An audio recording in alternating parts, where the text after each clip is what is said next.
আসসালামু আলাইকুম প্রিয় ভাই বোনেরা।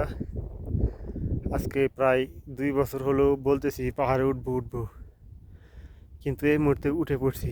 দেখেন পাহাড়ে উঠে কত ছোট ছোট দেখা যায় সব কিছু, ঘরবাড়ি এত ছোট ছোট চোখে দেখা যায় না। প্রায় 1 কিলো প্রায় 1 কিলো উপরে উঠছি, এখনো আরো বাকি আছে। মিনিমাম 700 মিটার বাকি আছে। দেখেন কত উঁচু, পাহাড়ে উঠতে কোমর ধরে যায়, এত উঁচু পাহাড়। বিশেষ করে দেখেন ওই পাথরটা আগলা হয়ে আছে। বাংলাদেশ হলে এতক্ষণে পরে অ্যাক্সিডেন্ট হয়ে যেত। আল্লাহর কুদরতে সৌদি আরব পাহাড় একটু নিয়ে ঝুলে আছে, হালকা ঝুলে আছে, তবু মাটিতে পড়ে না। আল্লাহর কুদরত, শুধু পাথর আর পাথর। পাহাড়ে উঠে সব কিছু ছোট ছোট দেখা যায়, এত ছোট